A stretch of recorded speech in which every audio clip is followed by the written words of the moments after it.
Let's talk anime. Hello and welcome to Brandon's Discuss Anime, a Reckless Amoeba podcast. I am your host, Brandon Horvath, and with me are my co-hosts, Brandon Palinger. I am now just a severed hand that looks like Thing from the Addams Family. I don't know how I'm talking right now. Dude. Why? And also with us, Ryan Stokely. Yo, what's up? Well, it turns out that Zatch Bell 2 is a monthly manga because about an hour before we started recording, I saw Chapter 2 was recently released, maybe about a day or two ago. So I'm going to be reading that when it gets translated, whether it's like a day, 2 days, but I'll get on that shit because I am trying to get invested in a manga other than Part 7 of JoJo right now. Nice. Yes, because... Gotta get back on that train. Yes, because you've been telling me to read more manga and I'm trying. And you're like, I refuse to use any of my time to do that, other than what little is available. Yeah? Everything else is more important than the manga. And I'm like, no, it's not. The manga is everything. You must read it all. Your family can go die in a hole, alright? You need to sit there in your room reading the manga. Yes, call out of work. No work. You don't need to work. It's fine. You know, social obligations are not important anymore. You must only and ever read manga. But what if I need to save Japan? Social links will be important. That's not until we get to that. We haven't gotten there yet. Oh, okay. So we are planning on getting there? We're planning on getting to Persona, yes. I'm assuming that's what you're referencing with social links. Yes. Eventually, yes. Woohoo! That is still in the pipeline. Our next, future big game release. Maybe after Elden Ring? That's kind of what I'm leaning toward. Okay. But who the fuck knows how long Elden Ring's gonna take? Oh. 2 years later. Literally. Based on everything I hear about how massive it is, it could be. At the pace we do things. Yeah, we might have to open a slot some Saturdays. I mean, I would go forward from might to definitely. Okay. But I feel like it's gonna take a long time. Yeah, but there's also Dungeon Munchies, which is coming out in about 2.5 months. Well, that's the thing. Do we want to do Elden Ring another time then? Because of how massive it is? Or do we want to do like a sampling of it for a handful of episodes and then just be like, all right, cool, maybe we'll get back to this someday? I don't know. I'll leave it up to you and stuff. Like, that's the thing. Do we want to clog the schedule with nothing but Elden Ring? Which is what it feels like based on like the episode counts I've been seeing from other people. What would probably happen? Oh. Or do we want to turn it into like Stardew Valley, where it's like we'll come back every now and then, maybe. But then you won't have the fresh experience of it. It's true, because I would guarantee to be playing it on the side if we do it that way. Huh. I mean, if you want to keep it fresh for the channel, I'll maybe like have like a year of Elden Ring. You ready to dedicate that much time? How many episodes are we gonna have? I don't know. I've seen people have been hitting like 40 episodes so far, and that's at an hour per episode. Oh. Yeah. Oh. Yeah, and since we usually do like half an hour, that's going to be at least 80. Yeah, and I don't know how far they are, because like I said, I'm not watching this shit. I'm just seeing it pop up, and I'm like, oh, cool. 1 hour long. I can tell that from the thumbnail. And it's episode 40-something. Cool. This is going to be super long at our pace. And that's, not counting how much more I might fuck. I shouldn't even say that I might fuck something up. Yeah. Although I Like, did boss hear tries. somebody beat Elden Ring in, what was it, under 40 minutes? Under 50 minutes? There's apparently a lot of glitches that allow for that shit to happen too. Yeah. And going back to Dungeon Munchies for just a minute, I think I was telling you, Ryan, that about a week ago, a bunch of new achievements got dropped on Steam, but they're placeholder achievements, so people are guessing, since they're starting to set up achievements, the game might be coming sooner than the Switch release for it. I mean, like, the physical Switch release. The the incomplete version, I think up to the end of Chapter 2, is now available as a download on Switch. Okay. So I am highly looking forward to that, because that game is fun as shit. Yeah, I want to check it out. Yeah, Seems pretty cool. I believe right now it's part of the way through Chapter 3. If you're playing beta, there's like another maybe 45 minutes to an hour and a half, depending on how you play. And I'm not too sure how much more Chapter 3 is left, because 1 was decently sized, 2 was about 1.5 times bigger, and we're at about maybe Chapter 1 sized portions as of now, so I'm guessing maybe another 3 hours to the game, bringing it to maybe the 10-12 hour range. Okay. So, yeah. I'm looking at it. Looks pretty cool. Pretty neat side scroll game. It is really fun, and Simmer is adorable. I think he's got a problem. He may. Yes. He may have a problem. Necro waifu is better than Dragon waifu. You can see that he's got a problem.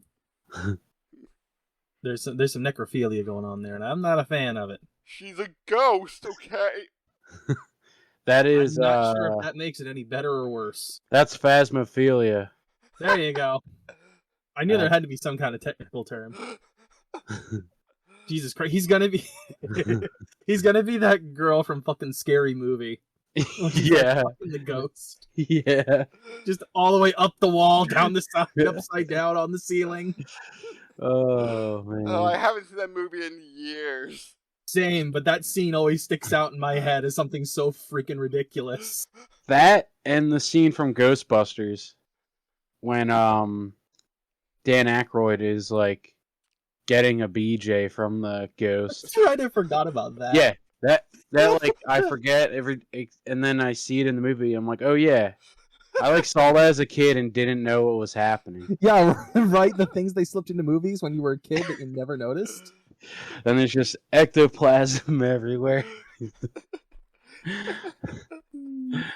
Well, that's it for me. And guys, anything going on with you? You go ahead, Orion. You go first. Yeah, not really. I started playing Tiny Tina's Wonderlands. Oh yeah, how is that? I did see that dropped, and I was somewhat interested in it before. Pretty fun. I played like maybe the first mission of Borderlands 1 or 2, whichever one it was I played. Mm-hmm. And then I just finished the story of this game.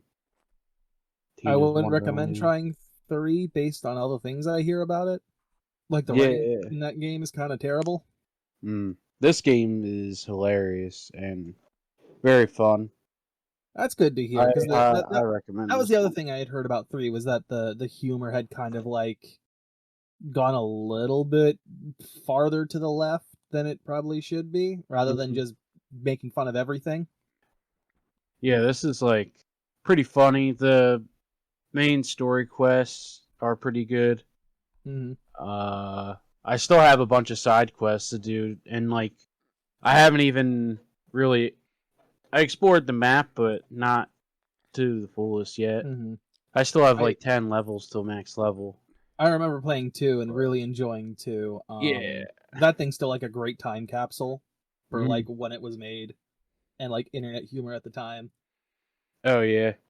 Pre-sequel was kind of meh from what I remember hearing about it. I played a little bit of it, and even then I was like, some of this isn't as good as 2, and this came out later.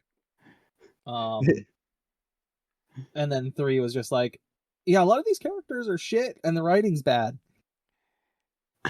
I mean, the gunplay's still fun and all that, like, Yeah. ridiculous shit is great. So if you just want to, like, Like turn different off guns. the sound, really, Mhm. and just play the fun, or I should say, like, turn off voices, really, and just do the fun sound and skip whatever cutscenes you can. Mhm. But But you I mean, might miss the wacky voice acting.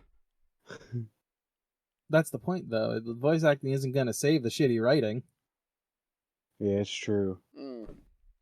This I think like Wanda Sykes does one of the voices for the one robot.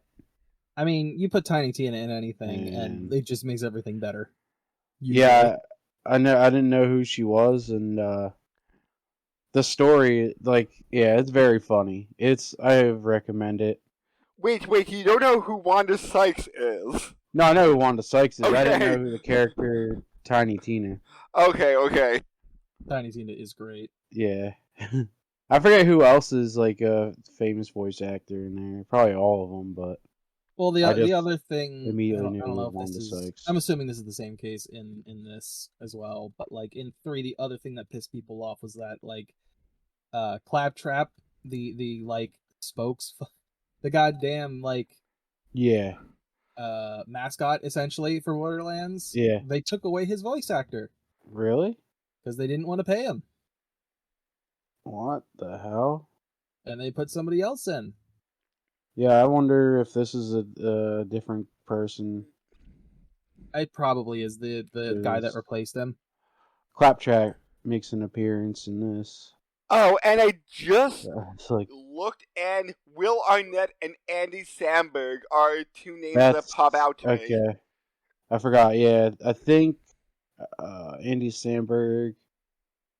Who the heck was he? Valentine? Yeah, I was gonna say. I think he's Valentine. Okay. And then Arnett does the Dragon Lord. Yes. Okay. And Ashley Birch is Tiny Tina, but that Oh, name, really? yeah, that name does not pop out at She me. I I know the only- voice actress, but I can't remember what else she's done. I just remember her from doing an episode of Critical Role, and then she's also in this HBO show. The heck is it? Man, it's Epic Quest or something like that. It has Mac from Always Sunny, Rob McKinley.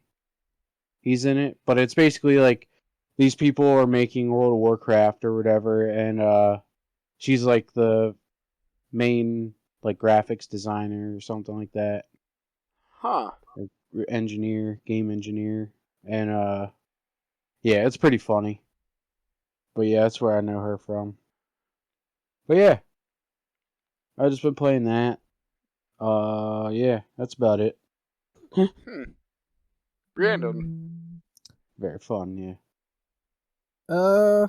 Nothing much new. Been playing Pathfinder Kingmaker, really enjoying that game. I think I'm in like Act 3 or 4. I forget which one. It's whatever Varnhold disappears. Like everyone in the town is just kind of ghosted. I'm winding down my personal Nuzlocke of Pokemon Ultra Moon. I have hit the Elite Four. I got through the first Elite Four member. I've got 3 more to go, and then the champion, and then whatever's in the end game. Because I've hit the point of just being completely blind and not knowing what happens next. Since I've not ever finished the Ultra Sun or Moon games. And you Nuzlocking? Oh. Oh, so you're like blind nuzlocking the end game. Pretty much. Although I can't, unless there's another island, I don't know what else is going to show up. Like, I did the base games, like the original Sun and Moon, but I don't know what they've added as far as endgame goes. Other than, I know a thing called Team Rainbow Rocket exists, and I know they bring back some of the old, like, team bosses. I don't know how that goes down. I don't know how or when specifically that goes down. Other than that, it's after the Elite Four. But who knows? Giovanni's back, and he's like, Team Rainbow Rocket is the greatest.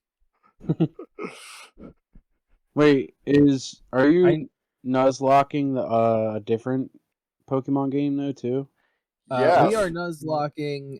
This obviously hasn't come out yet because we just did the first stream this past Wednesday. But we are nuzlocking Fire Red. And it's a ROM that has all 898 Pokemon in it. And Holy the crap. variants. Say again? You cut out. And the variants. Well, yeah, that's including the variants, yes. Okay. So, like, regional variants are in there. Oh, wow. It is completely randomized, so whatever the fuck we run into is whatever the fuck we run into. I don't know if gyms are solidified in this or not.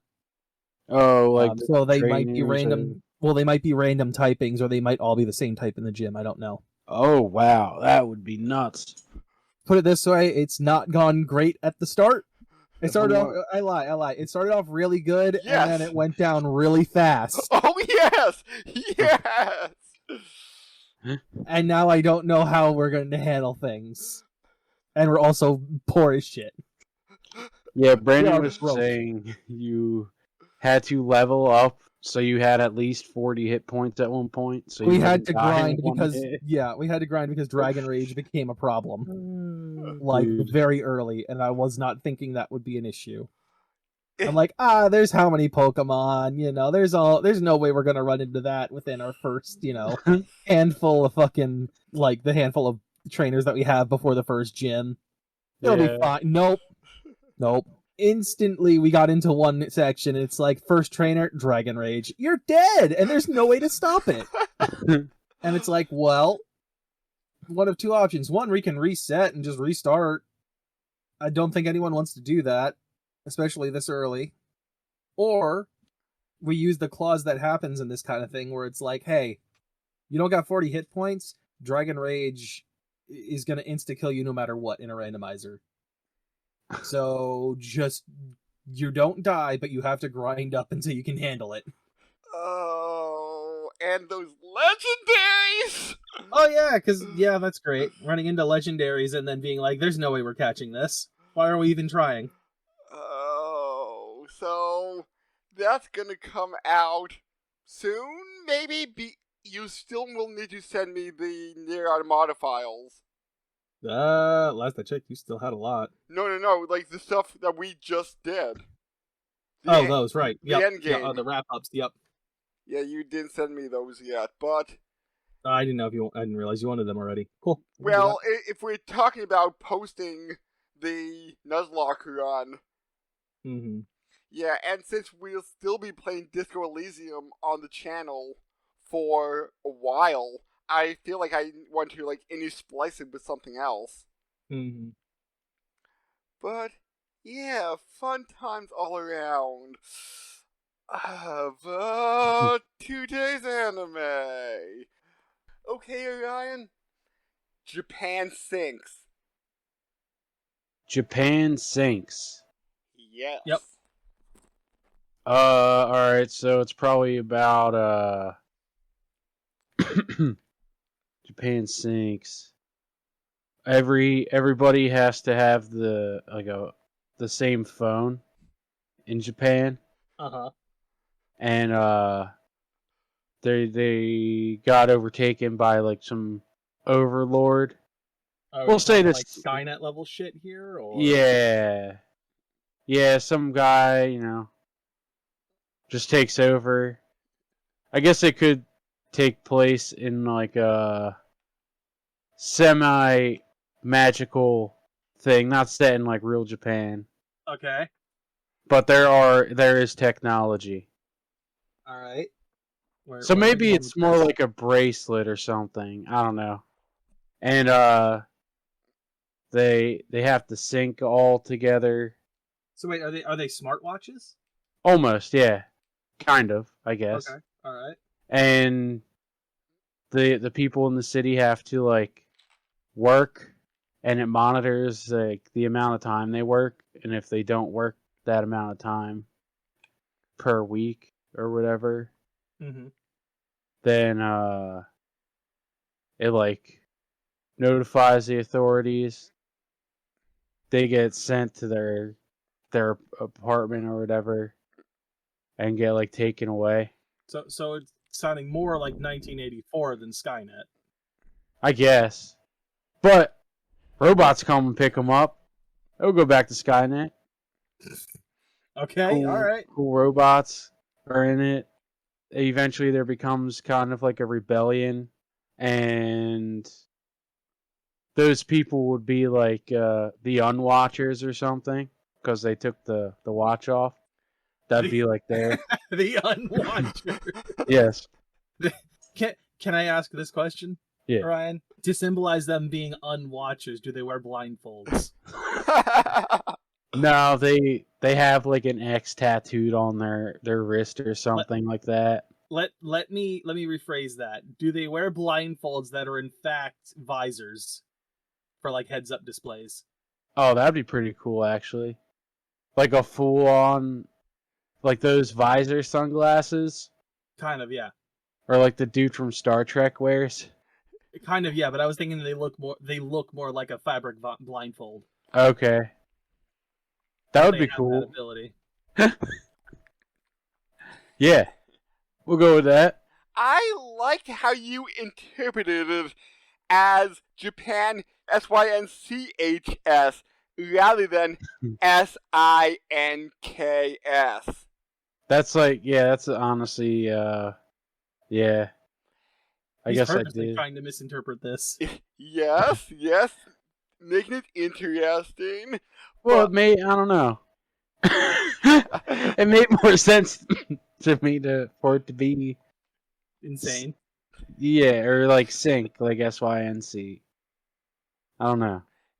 Yeah, but this is a 2000 anime that's Okay. based on 2020. sorry, 2000. Yeah, sorry. That's based on a 1973 novel, and the novel had so many other iterations, like a 1973 movie, a 1974 live-action series, a film remake in 2006, a parody called Everything But Japan Sinks in 2011, this anime from 2020, and a reboot live-action drama in 2021.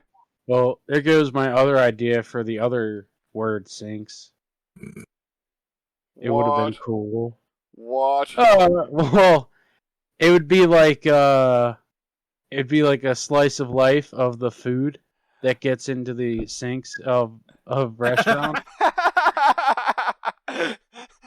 It's like the saddest version of VeggieTales. Yeah.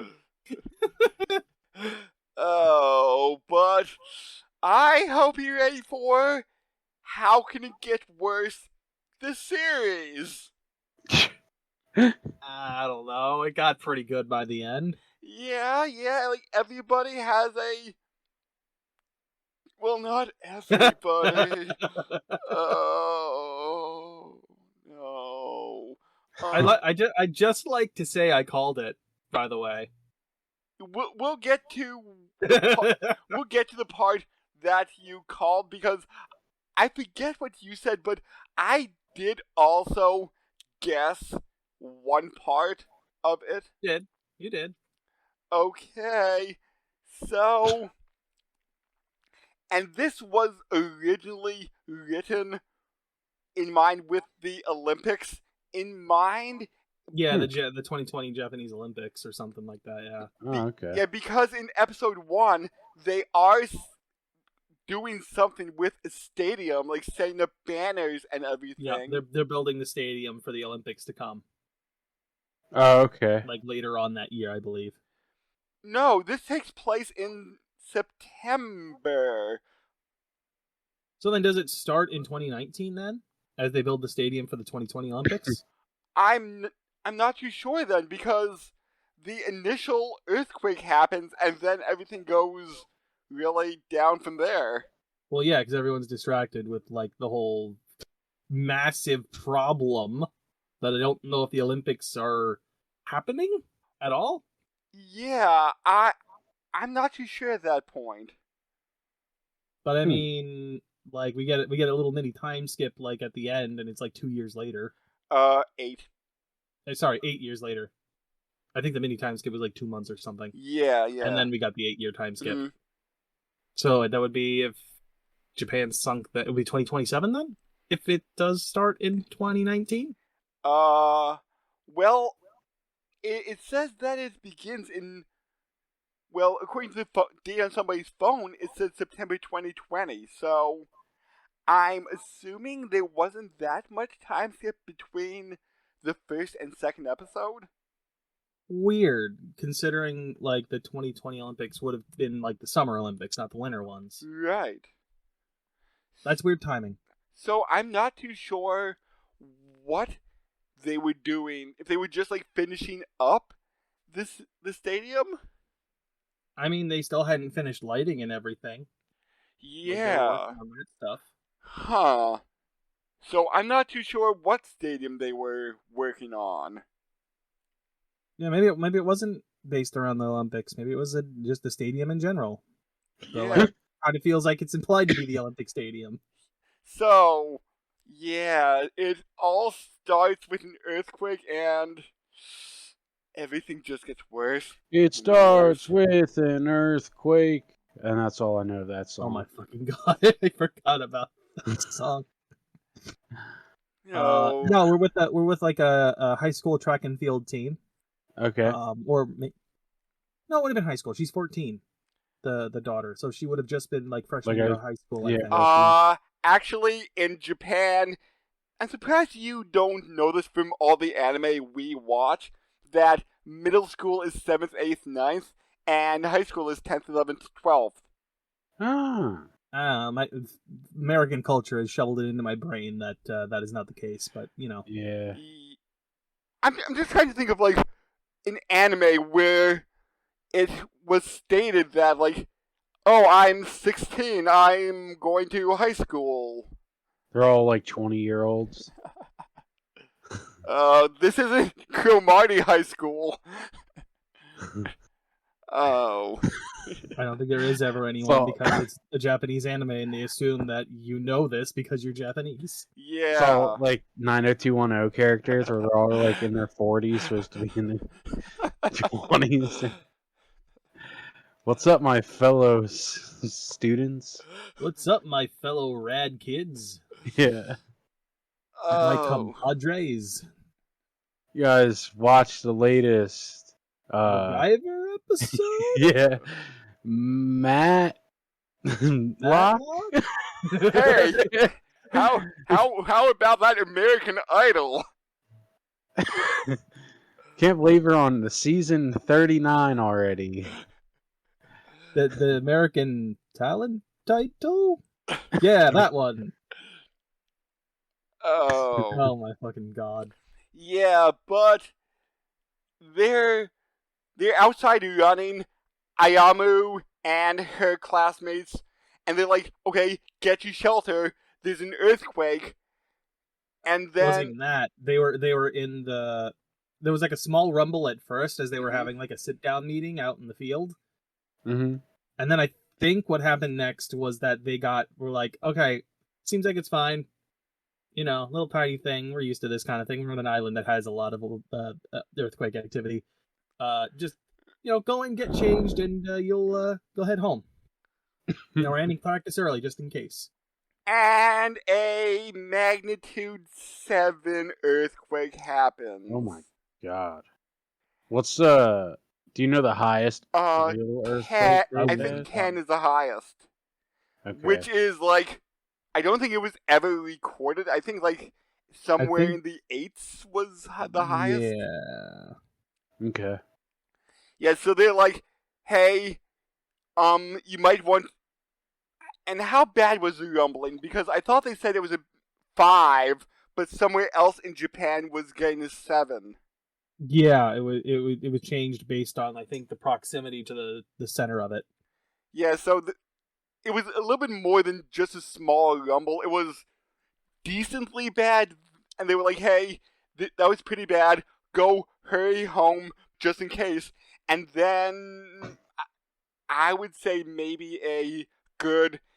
I think like earthquakes are tenfold increasing, so this one might have been high 8s, low 9. Aftershock. Well, that's the thing too, because like that stuff started going down, and just everything started crumbling. So, was there even an accurate measurement? Oh, good point. Like, I know they have like buoys that do trip out in the ocean for stuff like this, whether it's a volcanic eruption or seismic activity like this. Mm-hmm. But I don't know how accurate those can be when they're not on the ground as close as they are.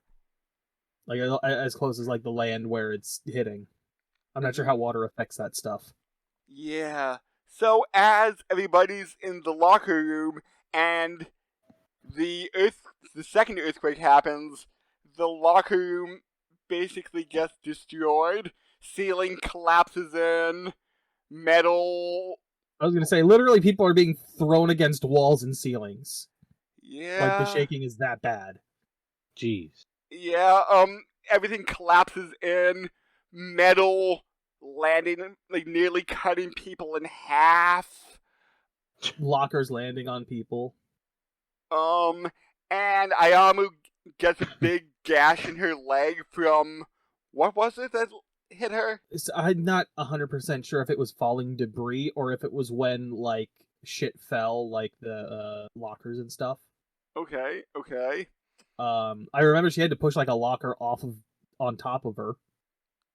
Yeah. And she gets up, and, like, at that point the gash is there. So I don't remember if it was something that fell and hit her leg, or if it was, like, when the locker fell on her.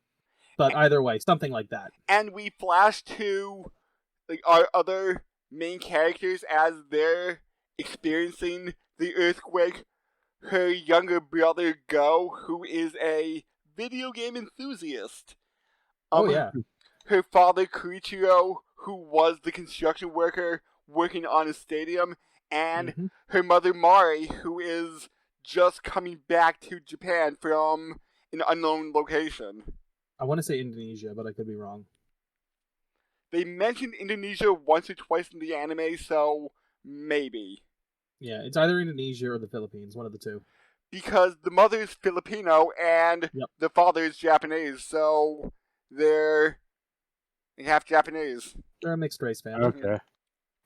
Yeah, so as Koichiro is getting home, he was also left dangling by the harness that he was wearing, and I don't know if anyone of his workers survived other than him. Yeah. So as he's driving home on his motorcycle, a building almost falls on him. Yep.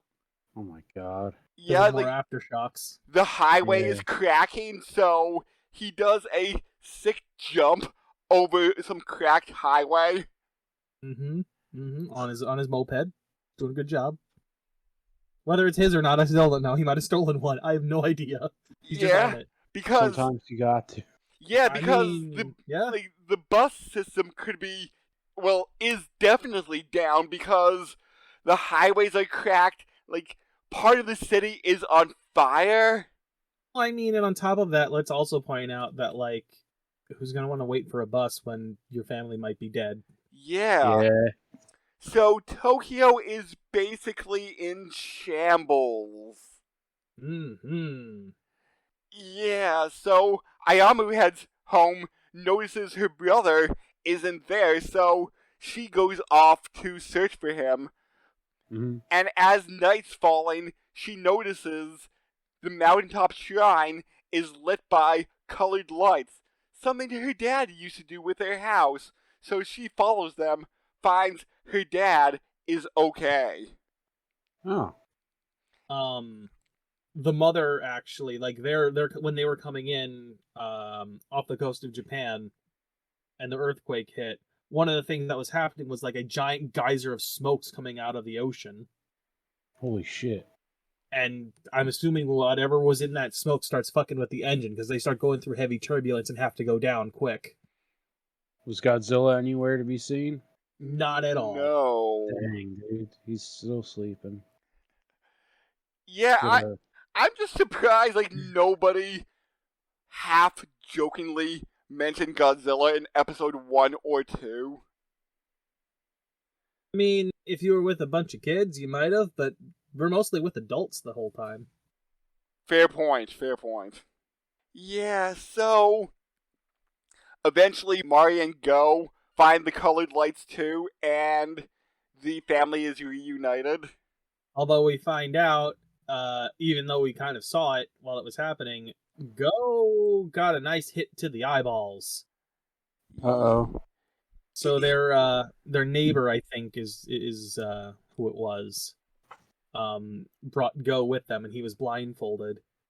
So they had to like take that off and see the damage. Luckily, it seems that it was only just above the eye, like around the eyebrow area, so it looked worse than it actually was. I think they said his eyelid. It might have been, yeah. But I remember they like put staples in, and it was like up above on the eyebrow. Mm-hmm. Or just below the eyebrow. And I kind of found it funny. He's like, "This looks stupid." Yeah, I know, right? And by the end, he's got a fucking piercing there. Yeah? He's like, huh, I like it. This looks cool. Maybe it's because it was a staple and not something cooler. Maybe that's why. Maybe. So, episode 2 opens, and... Also, we should point out, Yeah. Go is very much a guy that's, like, speaking English a lot. Okay. Like, I don't know, were you watching the dub or the sub, Brandon? I was watching the dub, and from the way that you're saying, I should have watched the sub. Yep. Most of them spoke in Japanese. There was definitely some mixing of different languages in there. I saw German at one point, I think. Daniel specifically liked to speak in English. Of course. But Go was definitely splicing English in a lot. Since he was half Filipino, was his English heavily Japanese accented, or... It was definitely accented, but he was also, like, from a character perspective, he's also constantly playing with a friend from Estonia that he mentions a lot. Oh, yes, I remember that. So he's also talking to a lot of people internationally through, like, video games and shit. So he's learned a lot of English, even as, like, a fucking 12-year-old. Okay, so I may have to go back and watch highlights of the Japanese dub to see, like, how these people sound, because... Yeah, I expected Go to speak English and maybe Ayamu. I'd say it's damn near like 50-50 on how much English to Japanese that he speaks. Wow. Okay. Like, if it's not 50-50, it's damn close. 60-40 at the very minimum. Oh, wow. Okay, so... Like, there's an old man we meet, and he bitches at him for speaking English, and I'm sure that was in your, Yeah. It should have been in the dub. Yeah. Episode 2 opens and, factories are exploding! Yep, we open up with the family at the shrine, and shit's exploding out in Tokyo. Like, this quake ain't done. And they realize that the water's rising. It's like, oh fuck. Well, we can't stay here if the water keeps going up. Hey, let's call Grandma, see how she is! Oh, your grandma lives in the coastal region. She's probably dead. Well, hey, they call and they get an answering machine. Yeah, and then they get a text that's from a few days ago. Yep. One of those delayed messages. And now Okinawa has completely sunk into the ocean. Yep. So the whole group, not just the family, the whole group that is like assembled at the shrine, it's like, we gotta keep moving. Yeah, Gotta get out of here. Yeah, and this is found out by some Japanese YouTuber, Kite, And a lot of people are like, "Ah, he's a YouTuber. What does he know about topography of Japan?" But yeah, he somehow shot a video and says that Okinawa has sunk. So that's Damn. not good. All the delicious regional chocolate is gone. Don't Yes. forget to hit the like and subscribe button, smash that notification button. Yes. Hit the bell to get all my Yes. latest updates. Hit the bell if this looks real sick, guys. Yeah. Also, Just her big surprised face as a thumbnail. Okinawa's missing. Okinawa just sunk? Question mark? Yeah. Shaking It is- face? also doing the- like this video if you like this kind of stuff, and subscribe Yeah. to us. If you want to see more destruction, subscribe to my channel. And more natural disaster stuff. Just hit me up. We don't always do natural disaster anime. Yes, feels like one of the first times I've heard you Yeah. guys even bring up an anime with that. Let's Or put it something this way. like You could totally make a Walking Dead series with this premise. Right? It would be very easy, and it could be very good. Like, you don't even have to worry about, like, a zombie apocalypse here. You gotta worry about the natural disaster apocalypse that's ongoing, that you're in the middle of. Yeah. So that's like the first thing that happens. Is there, I guess, in later episodes, are you guys going episodically? Essentially, yeah. Okay. Yeah, so all that up to the factory exploding was episode 1. Damn. It's only a half hour. They cram a lot in there in that half hour. Yeah. And They're not overly, like, there's not an over amount of talking. Like, there's a lot of quiet scenes with just music. And this was a 10-episode anime released on Netflix on July 9th, 2020. It is a Netflix original. Yes. Which half surprised me. Yeah, I didn't realize it was an original either. It also seems that no, it was on TBS. The 2021 live-action series. I thought I read that was also on Netflix exclusive. I know it's on Netflix. I can't speak for you exclusively. I meant the 2021 live-action series. Yeah, I thought it was on there. Unless I was looking at another version of it. Okay. So, yeah. It also seems that the Philippines and Indonesia has also suffered some major damage. Most likely tsunami related. Yeah, and due to a shot at the end, part of South Korea has also been very heavily damaged. Mm-hmm. So, yeah. We get to a point where the group starts arguing about whether to head to the west or the east. Because the few dozen survivors also at the base camp shrine decides to leave and go more inland. One of them, Go actually ends up like grabbing his sister's phone, one of the few cell phones we have access to at this point, and ends up like logging into what is essentially like a Discord app and questioning his friend out in Estonia about what's going on, right? To be like, let's get an outsider's perspective rather than what little we can get from the inside. And from what his friend said, they're like, he's like, there's no lights out toward the east. You're gonna want to head west. Like the electric grid or whatever is completely down. Damn. So most of the group heads east, and I believe the Muto family, their neighbor, and the one senpai, the one older guy, Mato was his name. Hato? I have it down as Koga, so... Koga? From Pokemon? No. He goes with them, so it's like a group of 6, I want to say, at that point. Yeah. Haruo, that's his name. His last name's Haruo. That's what they kept calling him in the Japanese. Okay. But his first name is Koga. So they end up heading west, following what Go's friend had said. So, you know, things are going well. We see Ayumu, who's kind of like trying to ignore her, like, scratch or whatever. on her leg, and why she never does anything about it is beyond me. I don't understand. Yeah? That's the one thing in this that just bugs the shit out of me, is that you've not done anything about this leg. You haven't even tried to apply any kind of first aid to it.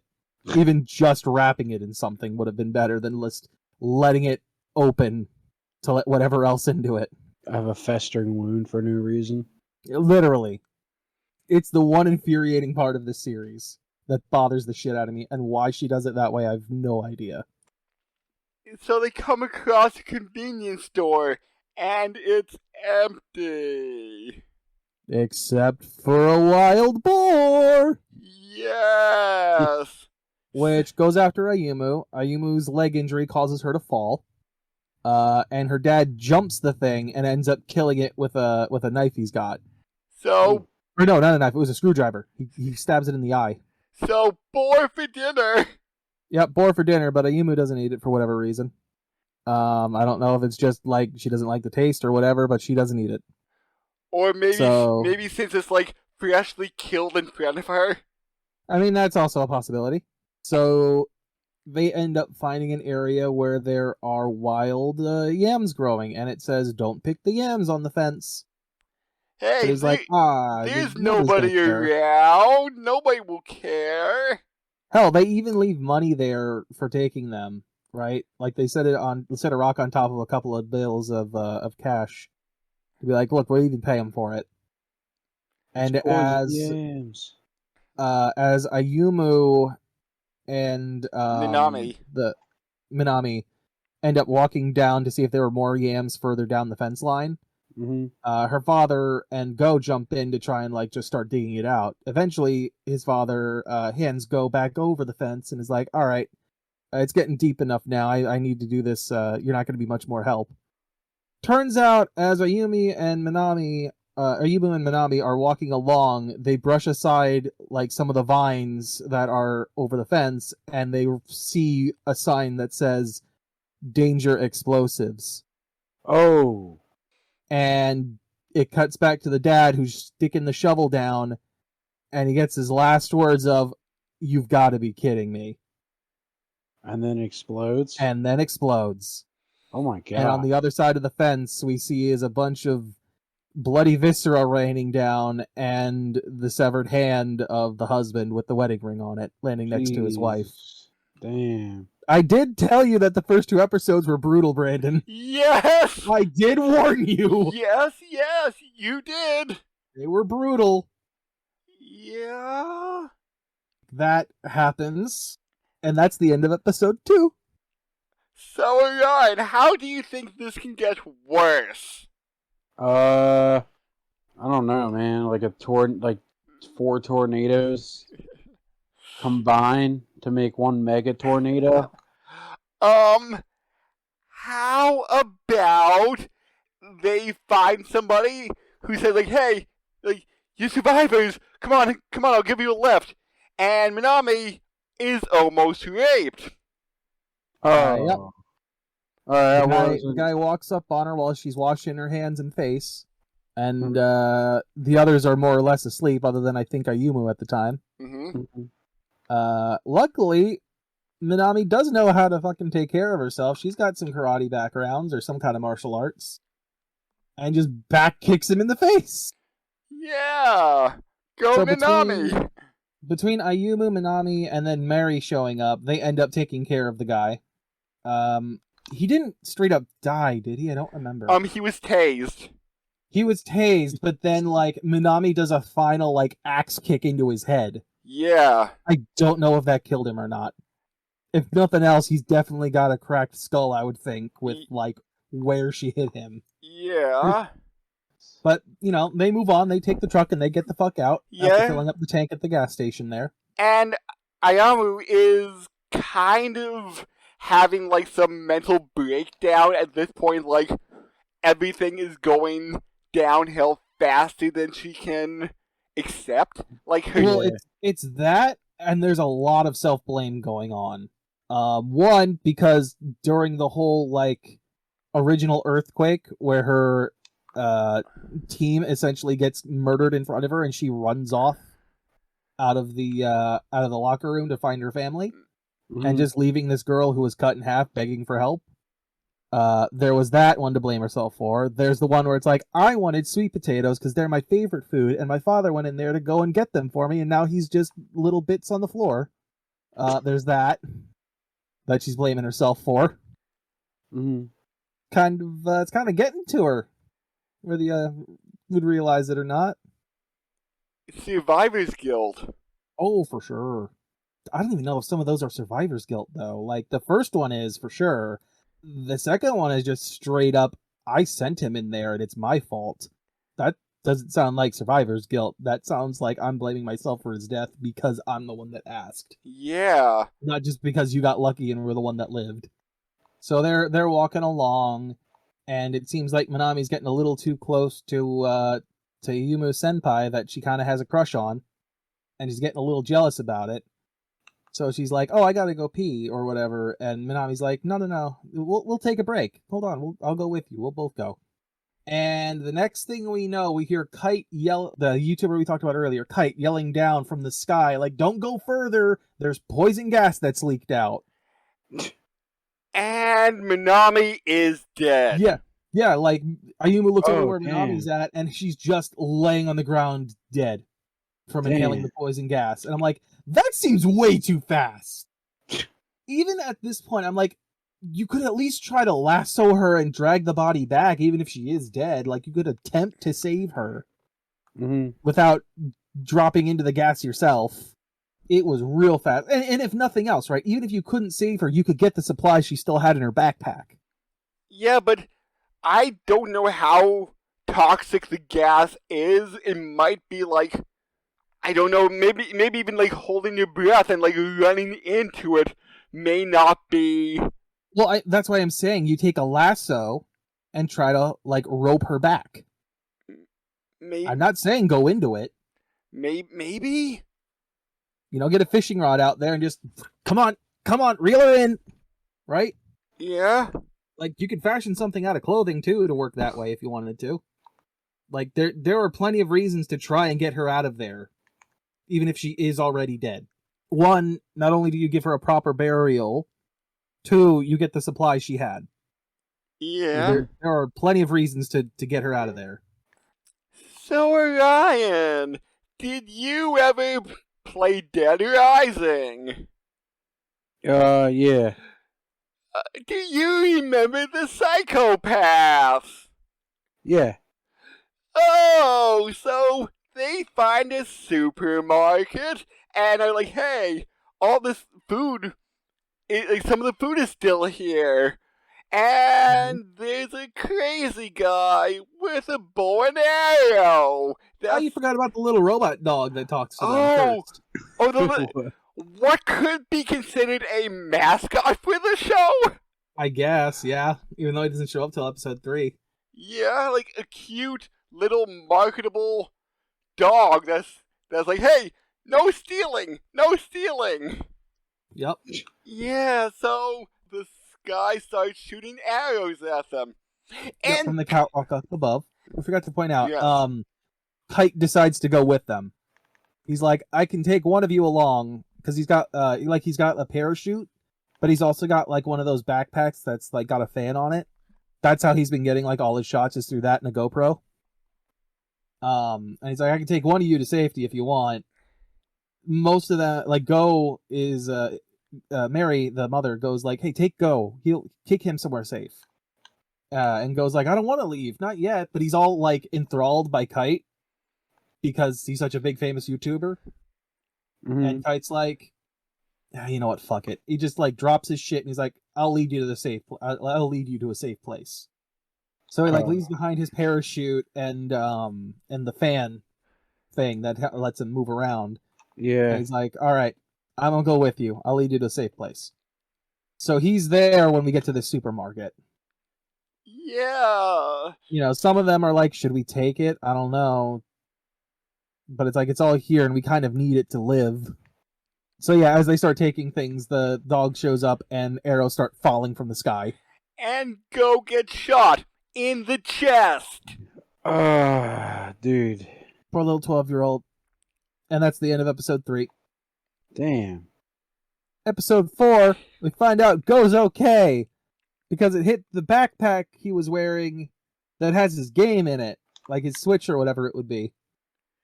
And the arrow hits the Switch. See, video games can protect your life, kids. Actually, you know what? I bring that up. Just recently, I think out in California, there was a kid who was wearing a VR headset that was nearly shot.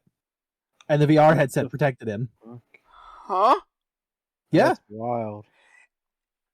And I did hear, 10-ish years ago, somebody's Grand Theft Auto plane helped them drive defensively in a situation, and their life was saved because they played enough video games. Just saying, video games save lives, guys. Yeah. So, now that Go is supposedly dead, the store owner runs over and is just like, oh my god, what did I do? He meant to scare them off, not actually hit them. Yeah. And he's like, oh, you know what? I'm good with electronics. I'm going to fix that as an apology. You guys can stay here and take what you want. Rude. I wouldn't go outside. It's gonna, you're gonna be in the middle of a storm. And... thunderstorm happens. Real nasty one. And the rain might be toxic because Kite saw smoke from a nuclear power plant. That too. And currently, Japan is tilting at about 7 degrees. Yeah, Kite keeps using his phone to try and use it to measure the level of the ground. Mm-hmm. And it's this is tilting. This section we're on, it's tilting. Old man, come with us. We can't leave you here to die. And he says, no, it's fine. I'm going to stay here. And then an earthquake starts. He's like, you know what? Fuck it. I got a truck. Let's go. So they all pile into the pickup truck he has and get the fuck out. And I do like the audio flashbacks they do sometimes. As Koichiro was digging, they were talking about how his bentos are the best. And can I have a sweet potato bento? And as the old man is leaving the supermarket, there's something about his conversation with his wife. Yep. So, little audio backstory about these people? Little bit. The next thing we find out about is that the old man thinks he knows a safe area. They try to go there, and then they meet up with a guy on the road named Daniel. Daniel's from Yugoslavia. Who in the dub spoke with a British accent. Which is extremely strange. But didn't they say he... Well, I think in the dub they said he came from England. Not the case. He was from Yugoslavia. Okay. Now, maybe he spent time in England. I do remember him mentioning England at one point, but his home country is Yugoslavia. I'm not saying no, but I might have missed that line. Pop that open. Let me double check. 35-year-old street Oh, he's a street performer. I was wondering what he was. I don't remember what them saying it. Yeah, because he juggles, has all these props that he uses. Mm-hmm. I'm like, I was gonna say, is he a prop comedy dude, or is he a magician? Yeah, a 35-year-old street performer who lost his country and family during the Civil War in Yugoslavia. Okay. He traveled the world and ended up in Japan. Dang. So he would have probably been in England at some point, I guess. Did you guys hear that one? I say Kakarot top. Oh my god. He's got too much of an afro to be a Kakarot. Yeah, and he has this one thing he does where he's like, ooh, that's surprising! And holds his hands in front of his eyes and has two huge giant prop eyes. Yeah. And he's like, ooh, I can hear you! With 2 giant prop ears. Oh my god. And he'd splice in a lot of English as well. Mm-hmm. So he leads them to Sean City, which may be a cult? I'm going to say definitely a cult. Now, a cult that started off, it seems like, as a good thing, ended not so much so. By the time they get there, it is definitely not so good. There's some perks, quote unquote. Still not sure if some of that stuff was supposedly real or if it was just a money making scheme. Yeah, and they heavily farm marijuana. Yep, a lot of marijuana. They use Isn't it it as illegal in Japan? Or I am mean, thinking when of your China? entire thing is falling apart, I don't think rules really apply anymore. Oh, true. Yeah, and they use it as a seasoning in food. Okay. Those pot brownies sure do taste good. Yeah, that's the only thing I can think of is some edibles. Yeah, because they were saying, this food tastes interesting. I wonder what this seasoning is. And Kite says, oh, it's pot. Yep. Yeah, 'cause it definitely doesn't taste good. I mean, that, Like I an think that would oregano. also depend on like what the food strain. is you're working with. Yeah. Yeah. I actually watched a episode of a television show on Pluto called Bong Appetit. Where Oh yeah, I've watched that show. Yeah, It's like Vice or Yeah, something. yeah. It's on Vice. Yeah. So we end up getting into this place. Everyone starts settling in because it seems like almost too good to be true. This area doesn't seem to be affected by anything. Ayumu starts having issues with her mother because it seems like she's getting close to Daniel, and I'm going to assume that, as far as Ayumu's concerned, this is way too soon after their father had died. yeah. So she's not exactly happy about this little turn of events, and it's causing a wedge between her and her mom. Since it was probably less than a week. Yeah, I wouldn't put it much more than a week, yeah. I will say this, it is kind of hard to say exactly how long each section takes, like between episodes. Because there are points when they're just driving and it's like, well, are we picking up at the exact same point, or is this a little, like a day or two later? You know? There's points later, too, when we're on the ocean and it's just like, how long has it been, really? Yeah. So time's a little bit wibbly-wobbly, let's just say. I would say a good guess would be maybe 2 months for the entire series. Maybe? I'm not sure. Especially because we don't live in Japan, so I don't exactly know what like drive time would be, let alone if there's like trouble getting to a certain place and having to like figure out new routes. Especially when there's no roads. Yeah. No solid roads, let's say. You can still drive sections of roads. Like there are certain points where it's like we're trying to go somewhere and there's just a landslide in the way. So yeah, Ayumu's not happy about that. So one of the things we do find out here is that supposedly the leader of this place is able to communicate with the dead. And according to them, she does so through like her son or this child. Mm-hmm. And she can only do 3 people per day. Don't know why, because she clearly does more later. Yeah. They gotta call the Why light there's out. that arbitrary 3?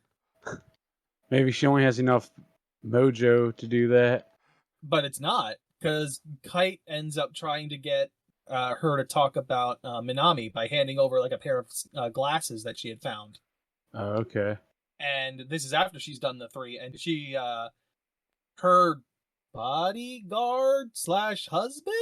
I'm not 100% sure what the actual connection is there. Yeah. Lover, maybe? I don't know. Either way, he kind of is like, nope, she can only do 3, that's it. But even over her shoulder, she tells him what Minami, quote unquote, maybe, says. And it's a little too accurate for Kite's liking. Because Kite is like, yeah, psychics? Huh, let me see about that. Yeah, because he thinks, and I don't blame him, I would too. My first thought was like, oh, this is some bullshit. And it's like, that's a little too accurate for my liking. Because it was a consoling thing. What she said was like, and it was more to Ayumu than anyone else, it was like, I was the one who has to take a break. Don't worry about it. Yeah, and Kite even changed the gender. These glasses are from a friend. What did he say? Yeah, he said it was a male, a regular male person. And when she goes, she repeats the line of, I was the one who, don't worry about it, I was the one who has to take a break or whatever. And then, like, what she says at the end of every line that she gets from the dead person is like, that's what he or she said. And in this case, it's like, well, that's what she said. That's it's what like, she oh, said. a little too close for my liking. That's all I'm saying. So everything seems to be going fine. The old man apparently has been binging himself on morphine and has an addiction to it. So the main reason he was cool with coming here was because they had access to that stuff. Mm-hmm. So he's been trying to get his morphine on. Yeah. He had his morphine on. Yep. Shit starts going south as the old man doesn't get his morphine at one point and starts going into withdrawals. That's the word I'm looking for. He's going into withdrawals. And he ends up like sharpening up his arrows and goes driving in, and he does it all cool on like one of those carts for old people that you get in like the stores. Like he's riding that thing up the elevator and just like doing fucking wheelies and spinning around in circles, shooting the guys that are getting in his way so he can take this kid. Hey, you can't be in here! Yeah, right? And he's just like, he's like humming the whole time, like, like nonchalant as fuck. Yes! We've gone from just like, this dude is a crazy psycho to, this is just funny now. This is ridiculously hysterical. Like, I don't care how dark it is, this is hilarious. I'm like, should I actually be laughing now? Mm-hmm. So he gets up, he gets the kid, and he calls the kid his grandson, or his grandchild. And I'm like, is that right? Is that actually his grandchild? Yeah, I was Like, a little bit... died.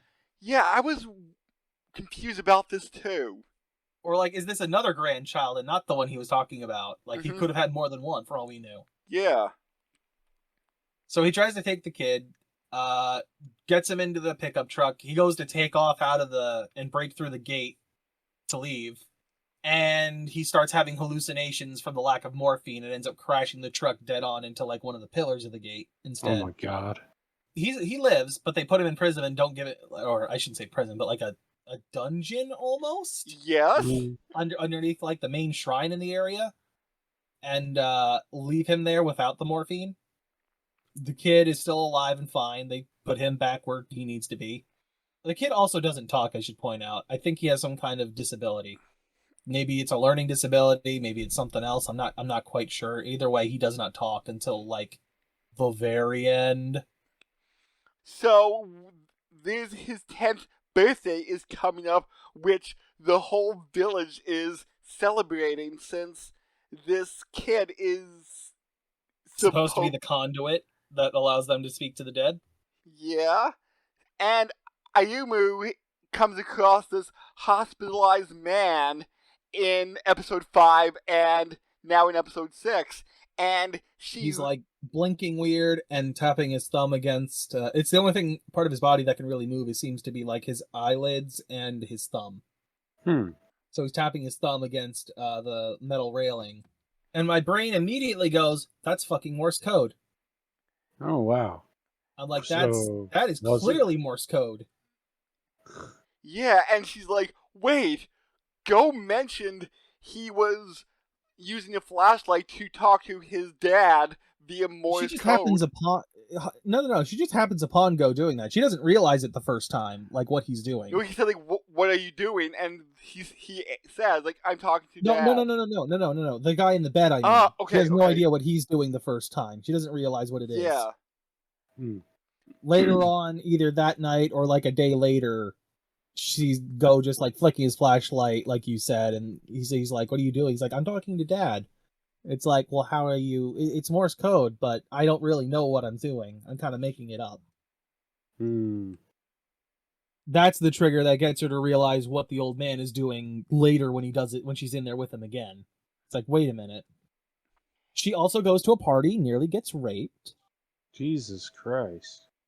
It's party. Haruo gets to be the DJ, and it gets real cool until, this guy gets Ayumu alone. And it's like, hey, I can get you in to see the lady, and you can, get to talk to the dead if you want. I know how to get you to cut in line. I know people. And it's like, well, how do you do that? Well, if you give me a little hanky-panky. And back to the club or the dance party for just a minute, I did find it interesting how Kite was high as shit, and he's like, I'm gonna play this song, and it winds up to be just fucking like bird music and sounds, and it winds and up it's to be, it's the fucking shit he stole from Koga, like Haruo. yeah, and Koga's like, wait, don't play my music, and it's my shit. What the hell? and then in the end, he's like, well, this isn't okay. People are responding good to my music. They might be high, but people like it. So he gets into it then. Yeah, Haruo, I think like that was like, as much as he can plan while he's fucking high, I think that was Kite's plan. Yeah. To get like Haruo out of his shell, really. Cause like he's very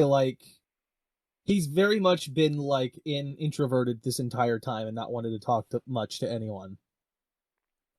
He did mention when we were at the shrine that he saw his mom die in front of his eyes. So there's also that he's kind of dealing with.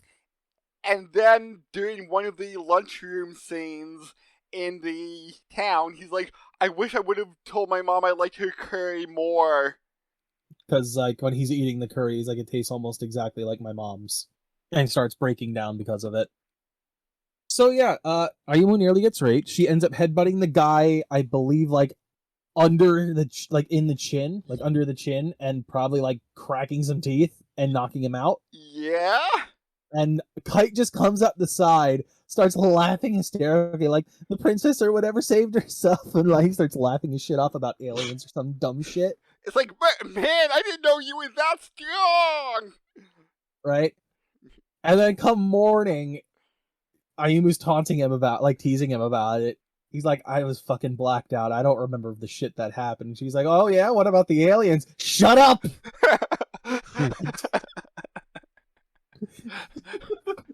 So there are several lighthearted moments in this disaster anime, but yeah, for the most part, I would say it's like 90% drama. So, speaking of which, Ayumu figures out what the old man is saying. And I say old man, but I mean like 40s, 50s? Yeah, I was gonna say like late 30s, early 40s was my guess. Do you want like, to... there's no gray or anything, but he's definitely ragged looking. Do you want to guess who that old man is, Brandon? He is somewhat important. You're asking me? Yes. I know who he is. No. No, like, I meant outside of this series. He is somebody kind of important outside of this series.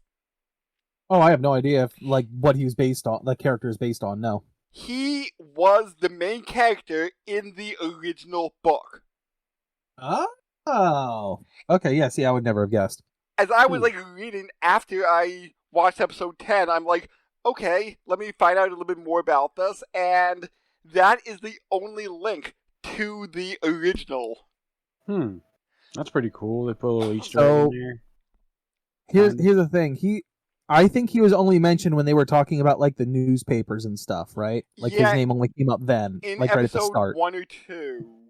I think it was 1 because it might have been 2, the start of 2, because they were still under the shrine, under the tree at the shrine. When that was the thing. So we find out that he's one of the 2 guys that predicted this might happen. So he is known as Mr. Onodera. I forget what his first name actually is, but he's been tapping out in Morse code that like big earthquake's coming. You need to get somewhere safe. And Ayumu realizes that and is like, you need to slow down, do it one like character at a time so I can like type it in and figure out what it is. What it is you're trying to say. She brings that to her mom. Her mom believes her and is like, look, if that's the case, we need to figure out how to tell people. And during the festival, they start trying to tell people. And I'm going to say, like, it starts happening after they start getting cornered of, like, it's been fine here. You're crazy. Nothing's going on. And then shit gets real. Stuff starts collapsing. Big earthquake hits. Go nearly gets crushed by like the giant statue at the shrine. Like a piece of it comes off. Yeah.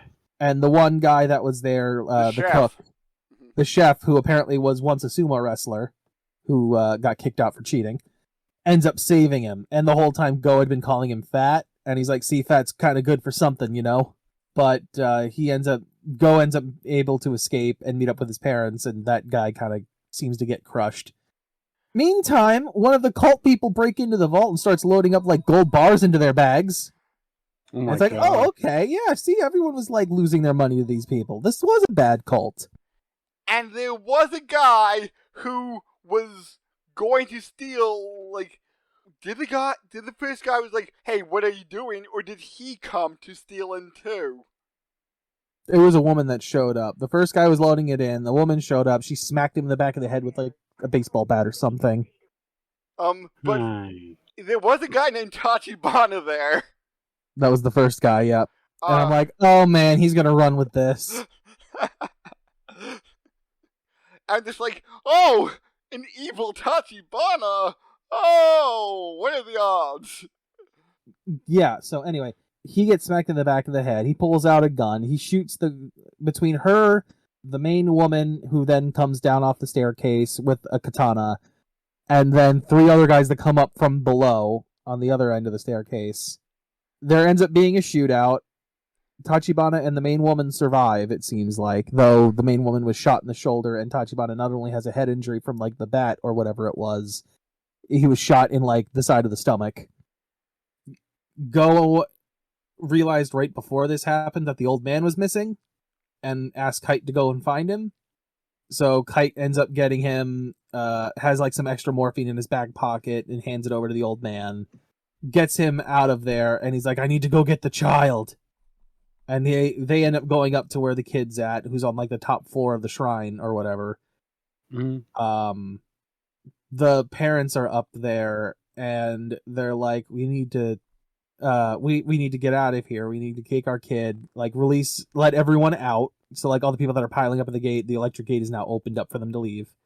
We're going to take our child and get out of here. And then as they get up top, the mother and her lover / husband / whatever he is, they see their kid standing up going like, mother, thank you. And then a big piece of rock comes down and cracks his skull open. Just right in the side of the head. Yep. Kid's dead. Not going to sugarcoat it. He's quite dead. They're freaking out. Kite and the old man get up top, and the old man's like, shit, I'm too late. And the mother's like, he wasn't your grandchild. And he's like, I know. My grandchild disappeared in a landslide. I think it was like 5 years ago or something, he said. But, I wanted to hope.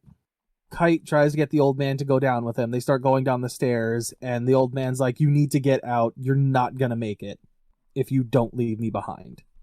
To the point where, like, he bites Kite on the neck, because Kite's, like, piggybacking him down, and Kite is forced to drop him. And he's like, what the fuck am I gonna tell Go? Huh? What the fuck am I gonna tell him? And the old man's like, I'll tell him myself. So, while all this is happening, Mary and the others, Mary, Ayumu, and Go end up getting into, like, the old man's truck. Because apparently it's still drivable. Yep. Kite, they end up meeting up with Kite. Haru is with them, obviously. And Go's like, where's the old man? Where's Gramps? And, as some of, like, the people that were part of the cult are, like, trying to, like, shoot them to be like, take us with you, you motherfuckers, the old man's firing arrows from, like, the midsection of the shrine. And, like, taking them out so that way they can escape. And since they're half Filipino, Go always has a finger crossed gesture, and everybody's like, what does that mean? Mm-hmm. And then the old man does gives him that, and then not long after that, the whole entire shrine collapses, killing, I assume, everyone in it. Yep, and then Shion City sinks into the ground. Yep, Shan City sinks. It's gone now. We've left the crazy cult behind. So Orion, how can this get worse? A pack of dudes rape everyone, and they shoot tornadoes out of their dicks, lightning bolts out of their fingertips. I think the rape part is done for now. A clown car pulls up, and they don't know what it is, and then just like 20 clowns come out with like AK-47s and just start mowing everyone down while like funny clown music is playing. Unfortunately, that doesn't happen. They Oh, do okay. come across what is like a what looks like a barge or something, Uh-huh. and they're like, "Oh man, we can get on there and maybe we can get out of here." And we find out that it's ethno-nationalism. You ain't pure Japanese, you ain't getting on. Fuck you people. So after a bit of back and forth on that and realizing, wait a minute, you're not pure Japanese, get the fuck off our boat. Another guy who looks like he had a fishing boat is like, hey, look, you should come on my boat. You know? Way sturdier than that thing. Well, right before this, they I think they said if you're in like the lottery or something like that, they were right. They had announced a little while ago that there was going to be a lottery and that evacuation efforts were happening through like other countries from like the U.S. as well as like a few other ones. I want to say China, Russia, and maybe one other one. I forget which ones. But they're like, yeah, we're going to get your like national lottery. So what I assume would essentially be like your SSN is what you're going by. And it's going to be like the last 3 digits of your SSN are going to be pulled by lottery. And anyone that has those last 3 digits are going to be able to leave on these boats. Oh, wow. And Ayamu sees her track coach and is like, hey. That's later. That's after. Isn't that after this? No, because... No, this is before. Okay, yeah, you're right. Yeah, so she's like, hey, you're still alive. You're on the list because you're an athlete. And she's like, I am? And at the same time, she's like, no, It's because of people that have a promising future. And because she was a track star, promising future, you automatically get included without having to worry about the lottery. Oh, wow. Yeah, and she's like, I don't want to leave my family. But that means everyone else... I don't want to leave my family behind. But Mari says, like, go, we'll be right behind you. We'll find our own way. Famous last words. Yeah, until Ayumu realizes, like, after giving her mom a hug and being like, wait, what the fuck's this thing, like, on your back? Something's not right here. Her mom has, like, she realizes what it is. And her mom has, like, a pacemaker or something, right? Some and kind of crazy needs to constantly be charged. It's like more of an external pacemaker, if anything. Something like that, yeah. The point is, it needs a battery, and that's why she's been carrying around this fanny pack this entire time. Is like the battery is in the fanny pack. Solar powered, luckily. But she's been doing this whole thing having to deal with that. Yeah. So they're saying if Mount Fuji erupts, Japan will completely sink underwater. Mm-hmm. And Mount Fuji is starting to smoke. It started taking up smoking a little late in its life. Yeah, I mean, how many million years old is it? Yeah, so... so Ayamu just runs off the boat, hands her wristband to a mother in need, and says, like, okay, you go in place of me, goes back, and then they get picked up by, or want to get picked up by the ethno-nationalists. The old fisherman says, hey, you can take my boat. So they're out on with me. Yeah, they're on the ocean, notices, well, it's more like a barge than a boat for the nationalists. So, I said it was a barge. Okay. Originally. So they come up, their barge runs into land, and... They say it's like a sandbar or something, but like the motor explodes, and I'm just like, that's not just a sand barge. Yeah. Something else happened. So everything's exploding, and a piece of shrapnel from the barge hits the fishing boat. Oh my God, dude. And now all of a sudden that boat is taking on water, so get to the life rafts. Yeah. Jeez. So they get to life rafts. Omari and Koga, and I think Kite was in that one too. Or was Kite They- off on his own at this point? I don't know. They said they got separated. They didn't. It wasn't really clear because what happens is like a wave comes and Ayumu, Go. and the old fisherman that originally told them to come onto his boat get washed away in one life raft. I don't know what happens to everyone else, but something happened to the old man. I don't know if he got hit by some of the shrapnel or what, but like he's not in a good way. Okay. He's definitely injured in some way, but it's not very clear how. So the next morning they find out, wait, where's Japan? Japan has sunk. Well, there's that, Oh, and shit. then they also wake up one morning to the old man being eaten alive by fucking seagulls. And then a shark Jesus. comes up and takes the body the rest of the way out. Yeah. Because he's like half hanging outside the raft in the water. So they're adrift in the ocean. Yep. With no food. How many people are on this boat, roughly? 5. Okay. And in the There's also Onodero, too. The old paraplegic. Because they took him with him. They took him as well with them from the shrine. I forgot to mention that. Mhm.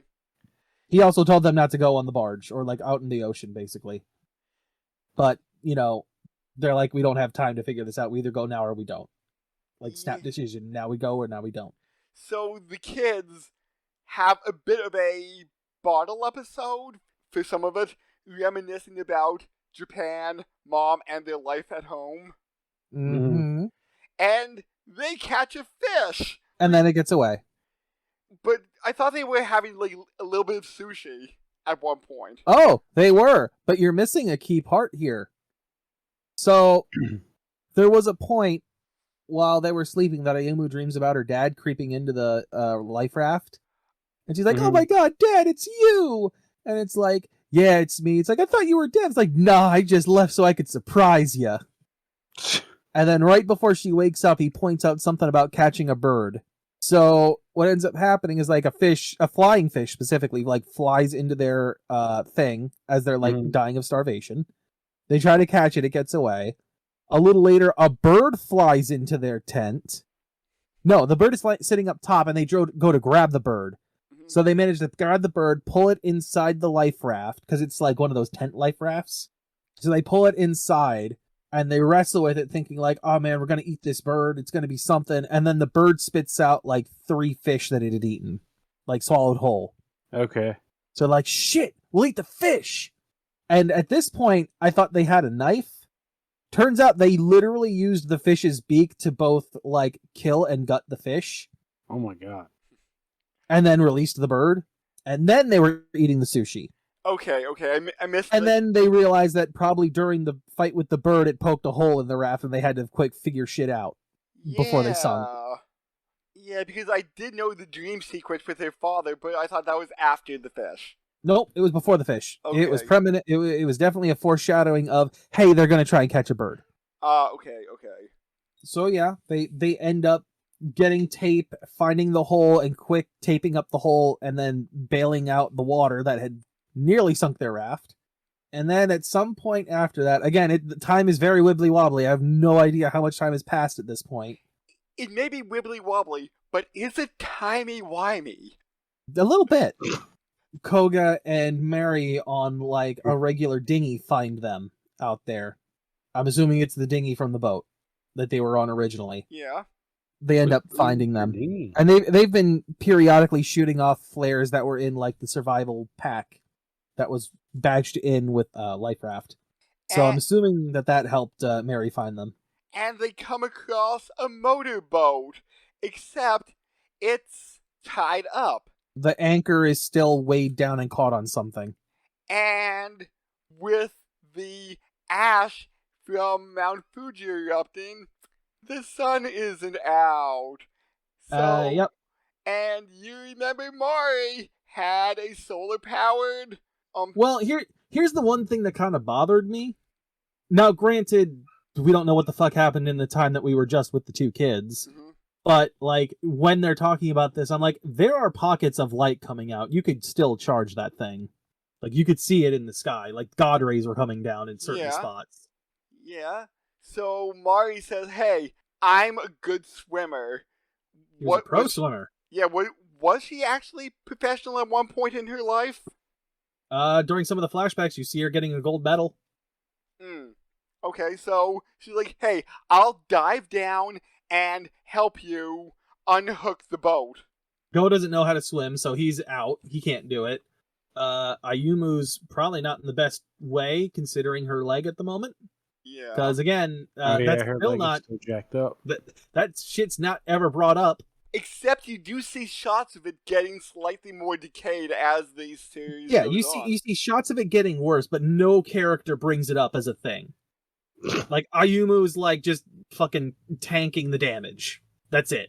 Like she's not doing anything about it. She's just tanking it. Except Kite at one point says, "Hey, does anybody have a foot infection?" Something about athlete's foot. Oh yes, athlete's foot. So her infection just starts smelling. But that's way later. That is like a couple episodes later. Okay. Yeah. Actually, one episode, because we're talking about episode 8 now. Yeah, then it would be episode 9 then. Yeah, but anyway, thing is, Mary goes down and she knows she's probably not coming back. She starts passing everything off to Ayumu, like their wedding ring and shit. Mary goes down, finds out that it's not just like caught somewhere, it's still technically anchored to the dock, which has sunk. So she's got to go all the way down, release the lever holding it to the dock, and try to get back up, and doesn't quite make it. Haruo and Ayumu jump down to try and get her back up, and then you end the episode with them trying to CPR her back, and it not going well. So start episode 9. We've skipped a bit of time in that they've taken some things from her mom. For instance, Ayumu's now wearing her button-down shirt and necklace, and given her mother a burial at sea. And then they take off toward wherever else they need to find. And Upside.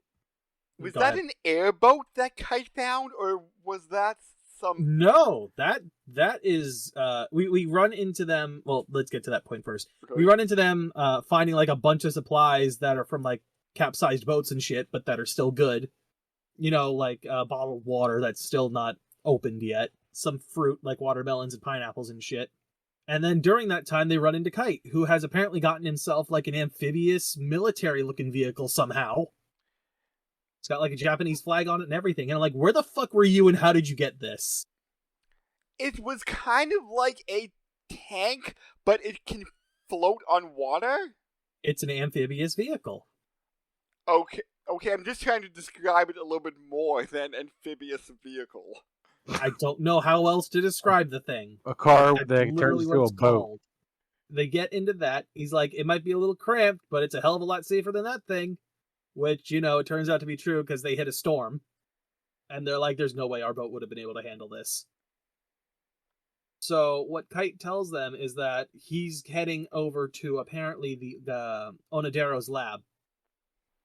He's apparently that's one of the only places that'll still be above water, or should be above water till the end. So he's we're gonna head there, and he's got a bunch of stuff that might give us an idea of how to save Japan. And I'm sitting there how the fuck you gonna save Japan? Yeah! That is a terrible line. We're gonna harpoon it through the ocean and pull back up with a bunch of helicopters. That is literally not how you can do it. There's no way to do that. Japan has sunk already. How can you save it? How do you save Japan? All right. We're gonna get the rock. Talking about the nation's culture, because you're not saving the actual place. Clearly, we're gonna get the rock to swim under Japan and push it up, and he's gonna sit there. But raise an eyebrow at it. Yeah. They head there. They make a pit stop by one of the few things that's still above ground, which ends up being a little section of ground that has a lighthouse on it. And apparently has a hot spring nearby. And that's where we have this almost rap battle kind of situation. Yes. Where everyone's getting their feelings flowing, right? As they're soaking their feet and shit.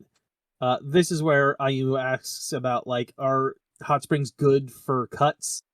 And it's like, well, not all of them, because who knows what's going on as far as like the chemical makeup in some of this stuff. But that's about the only time the cut is ever mentioned, besides just cameras showing you what's going on. Yeah. And it's like, why did you not do anything about this? You didn't even wrap it at the start. It's the one infuriating thing. Now, if she had done that and then the outcome that happens later still happened, I would have been fine. Right? Like, you've done the minimum, at least, to try. But it's just completely ignored. Yeah. And that bothers the shit out of me. But yeah, they end up getting out there. Kite drops them off on like a high area, and he's like, there's another quake coming. That's why I'm leaving you guys here. Me and Onodera are going into the base. So Kite has to like backpack Onodera. Like, he takes what is essentially like a chair that has no legs on it, and the backpack part of it is like, so him and Onodera would be facing back to back, right? And I'm like, shit, Kite's got some muscles to carry him like that. That's got to be real hard. Yeah. Try and counterbalance that shit. But they end up getting in, even though the cave is pretty well flooded at this point. They get up there. He starts trying to copy over the hard drive onto like a flash drive, and it's like, shit, that's not working. It's not fast enough because the quake starts hitting. This is like Mission Impossible. Oh, yeah, right. He starts making movie references and references to celebrities. Like what would Tom Cruise do? Save me, Tom Cruise. Yep. Save me. But ends up being not good, to the point where he's like, just fuck it. The screen went to shit because water's leaking in now and getting to the electronics. So he kind of just rips out the hard drive and takes that with him instead, rather than trying to just copy it over. Mm-hmm. He grabs one of the air tanks in there, straps Onodera to his stomach, and he's like, all right, we're going to take this, we're going to flip back and forth between us, because I can't carry you if we both have a tank. They end up getting out, but Onodera seems to be dead, because that oxygen tank was leaking the entire time. Granted, now after a while, they do manage to like do the CPR thing and get him to cough up water. So Onodera is not dead; he is alive. However, the next thing that happens is a big wave that nearly takes out the hard drive. Hard drive gets swept away into the ocean, and there's like this piece of concrete or whatever. I'm not 100% sure like what kind of building parts is left, but it's almost getting swept out to the ocean. Maybe like the roof of something? It could be a roof. It could be the side of a building. I have no idea what it is. And they're like counting the time periods because it keeps bouncing back and forth between this section of concrete as the waves keep coming in and out. They're like, all right, we got like 10 seconds. Do you think we can do it? And Haruo is there like, all right, I guess it's time for me to put my my money where my mouth is. And he's going to try and run out and run back with the hard drive. Because Koga was a track star, too. He was the best track star until he became a shut-in. He runs out, gets the thing, runs back, and the entire time he's hearing, like, the shouts of the crowd and the announcer, like, announcing him as part of the relay race and, like, how great he is at it. And he tosses the hard drive just as a wave comes in and gets him. And he gets swept out into the ocean, assumingly dead. Because we never see a body. Damn. And Kite is fucking pissed. Because not only did Onodera nearly die, and he's like, I never fuck up. Nothing ever goes wrong. Everything comes out my way. And when Onodera survived, he was like, oh, thank Christ. But now that Haruo is dead, he's screaming out into the ocean like, you motherfucker, you need to come back here and race me. I'm the one who decides if you're good or not. You need to get back here. This was like the first real time we saw Kite break down. Yeah, Kite losing his cool is in this episode, and it's like, this is just weird. Yeah, because, like, out of all the shit that's been going down throughout this series, Kite really never breaks. He's been a constant. The only other time he's broken in any way has been when he was high that one time. And even then, it wasn't really a break, it's just, he's high. Yeah. Mm-hmm. So seeing him finally lose his cool is definitely something of, like, a shock. Yeah? Eventually, we get to the point of, like, we can't keep waiting here. Kite hooks the hard drive. I guess he's got like some kind of adapter into his phone, and he's looking at the stuff, and he's like, all right, according to this, Japan will sink, but it will also rise. So we're going to go to the point where it's going to come up. So he, Ayumu, and Go and Onodera head out there on a raft they put together of like floating garbage. So, you know, like an empty oil drum, empty gallon containers and stuff. To build like a raft and paddle out toward it. Mm-hmm. They're like, we're actually fairly close by, but we got to keep going to get there. And this location just happens to be a spot with one of Kite's balloons. See, that's the thing that bothers me, is like, how the fuck would that get there? With currents and all, I don't know. Like, it's almost like it was planned, and I'm like, how the fuck did this get here? So, Kite, the way Kite plays it off is like, oh shit, I am so goddamn lucky. Yeah. Because he, like, brings in the balloon, and he's like, it's a balloon, we can blow this up, we can get out of here. And he's like, he gets it going, and it's a balloon, but it's got only, like, a tiny little platform on it. And once it's finally blown up, and he's like, alright, how do we get on? It's like, you don't. This is a kite for one. Or this is a balloon for one. So what started off as an interesting little venture has ended. And he takes off with the thing, leaving Go, Onodera, and Ayumu behind. What did you think right now? My first thought was like, has Kite been a spy the whole time looking for this data from Onodera? Because that's kind of what I thought when he came in with, like, the military fucking tank thing. My mind wasn't going that way. I'm just like, was he just an asshole this whole time? No, like, but because of the fact that he had, like, a military, like, vehicle, I'm sitting there like, is he a spy? Like, trying to get data or something? Like, this is weird. Yeah. Especially because Kite only has, like, white hair and green eyes. So, I assume bleached hair, but I don't know what nationality he is. I'm assuming Estonian, because that's where his base of operations is, according to Go. Yeah. But, like, the fact that he takes off like that, I'm like, what the fuck? He's actually helping them. Turns out what he's doing is taking that up and trying to get a signal for a phone he left behind for them. He told them the battery had died and that it was useless now, but he lied. Why? He got himself up there using the balloon and I think whatever else was with it to be a GPS tracker to signal to anyone in the area that there are people here to need to be saved. So why would he lie to them about the phone being dead? So they wouldn't use the GPS? Or, like, direct the battery on something else? Yeah, okay. Okay. Makes sense. He didn't know how long that would last or how long his GPS signal from the balloon would last. And the question is, did Kite die or not during that? Because you can see he's, like, freezing up there with however high he is. So, but he does succeed. Rescued. Yep, a helicopter finds them, thanks to the phone's GPS finally getting signal. But wait, there's more. But yeah, we get an ending of time skip of, like, they get rescued. I think they're in Russia or something close to that. Yes.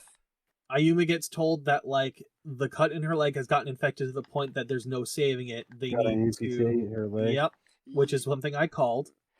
And I called the fact that Mari would drown because she mentioned a few times she's a good swimmer, and I'm just like, ooh, is that gonna foreshadow she'll drown? I don't remember you telling me that one. Oh. However, the one you did call is a little later that I remember. We get them 2 months later after... No, it's not. Sorry, hold on. There's one other thing before that time skip happens. Ayumu, I think after her surgery, gets a delayed text message from her mom of them giving her a happy birthday with Kite and everyone else. Probably like, yeah, not. It wouldn't be long after. It was probably before the old man actually, because he wasn't in the video, was he? Because they sent it was a video message. Yeah.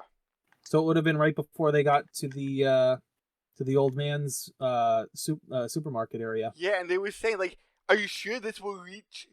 We'll get her at the right date. Yeah, it was, because Kite was there before the old man, yeah, so they said... No, like, Onodera was there, though, so it would have been after the shrine, after the cult. Okay. Would have been right after the cult, because Onodera was still there. They say, like, are you sure this will reach her on her birthday? And Kite's like, oh, like, I have my ways. Mm-hmm. So maybe, like, Kite somehow had the message and sent it to her somehow? Yeah, because it did say it was from Kite. Yeah. So then we get a 2-month time skip of Ayumu getting, like, back. I don't know what she's doing or how she's walking at this point, because they don't really show it. Because she comes back on a bicycle first. Yeah. Mm-hmm. She and Go are living in a little apartment. And I guess one of the things that was on the ring, the wedding ring that her mother left her, I guess the password to, like, her cloud drive was inscribed in the ring. So they were able to get a lot of different, like, family videos and stuff because of that. And then we get a time skip to, like, 8 years later. And we're getting to see, like, Japan sunk, but about 2 years after it sank, parts of it started resurfacing. And some of it will resurface over the next 100 years. Mm-hmm. All, at least as far as I can tell, as Onodera's data had said it would. So following that, we have a whole bunch of things between, like, countries being like, yep, as this stuff rises, it's still Japanese territory. We're not going to invade or take it. It's theirs. We get shown Go, who has apparently learned how to swim, and he's, like, meditating on the bottom of, like, an Olympic swimming pool, it looks like. We see him in, like, an esports arena doing shit there. What was it? I'm just saying this. Just one line Ayumu says in the dub, but was that, like, some kind of Olympics? Because he says, it's my turn next. I think so. I think that, like, esports, because there had been talk about it at one point, about esports being part of the Olympics. That would just be wacky. I mean, why not? Why can't strategy be as good as just, hey, I can jump real far? I can strategize good. Yeah, why not? Part of the human condition. Okay. You plan stuff out in advance. Yeah, they have... The brain's a muscle. Yeah. You know? And I mean, for all we know, it was a separate event as well. I don't know. Yeah. But then we get a shot of Ayumu, who would be about 22 years old at this point, I would think. Yes. Participating in, like, what would be the Special Olympics, I guess. For those that are disabled, because now she's running on a prosthetic limb. We also find out that, like, there was a point during the raft section where she talked about writing a book about everything.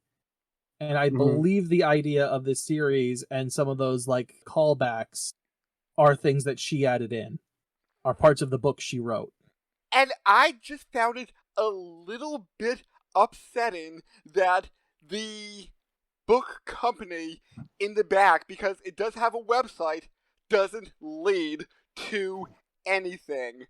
Granted, it may have led to something during the initial release of the show, like maybe the official website for the anime, but I was just like, but nothing now. The other interesting bit was that when we find out that some of the narration dialogue from Ayumu is actually from the book that she wrote, the person that's reading that book is one of the guys that was with them at the shrine at the first and second episode. Mari was taking a lot of photos during that, and one of them she passed off to the guys when they split up. And he still has the photo. Yeah, she does have a little habit of raising everybody's spirits by taking a picture. That's pretty cool. Which I found, like, an interesting character trait. Mm-hmm. So, yeah. Not everybody. Oh, and Kite is apparently alive, still making YouTube videos. Is he? Because that looks like somebody else and it's a different voice. No, I thought they got a notification that Kite had a new video up. Yes, but here's the other tidbit. It's because Onodera is doing a fake work, one of those deep fakes. Oh. You see him typing out something, and then the virtual version of Kite is saying it. That said, we also saw another thing from Kite that looks like it's a sibling or a daughter or something. It looks like it's a girl. Yeah. Now, we say that. I don't know if you noticed this. It looks like the actual Kite is out there in the audience watching Ayuma when she's doing her sports. Oh. He's in the stadiums, it looks like, and he's got a hat over his eyes. So, but it looks like his build. He's got white hair from what little's poking out. He's wearing the same outfit with like the black sweater and shorts. And with that wraps up Japan Sinks. Ryan, what did you think of it? It sounds like it could be like an actual movie. It could totally do that. It could easily be live action, and it has been live action. Pretty good, yeah. Yeah, I don't know. I'd watch it if it I'd watch a live action movie. I don't know if I'd watch the anime. Well, they have that re-adaptation or whatever that came out in 2021 you could look into. Yeah. Yeah. Yeah, I didn't expect Japan actually sink. I mean, like the animation is beautiful. Like this is a series that if somebody says, "Oh, animation is for like kids and shit," this is something I would be like, "No, you should watch this." Yeah. Okay. It's very well done. This is totally something that I would be like, this is not for kids. And it's not edgy or anything. It's just a really good series with beautiful animation and music. Mm-hmm. I knew coming into this it was going to be good. I didn't think it was going to be this good. Yeah, I don't know what studio did this. If it was like Netflix, or did Netflix get... Science Saru. It's one I haven't heard of. I would be interested to know. Nothing that I've heard. Oh, they did a Crayon Shin-chan movie. Huh. And Yokai Watch movie. So, other than that, nothing that I... Oh! Okay, scrolling down further, for the animated series, they did Space Dandy. Oh, there you go. And Star Wars Vision. So, I would be interested just to know more about this writer, see what they did, and see something else. Well, maybe not the writer, since they base it on the book. So, yeah, this was a really good series. Mm-hmm. Next time is our 100th episode. Oh, really? Dang. Yep, and we may not be doing a full-on anime. What the heck are you talking about? We're doing Teletubbies. Oh god, no. Brandon, do you... I know which one we're doing. Do you? Because I can't tease this at all. Don't jinx yourself. That's my tease. Ah! So Pokemon, but just Jinx. Sure. Let's go with that. Okay.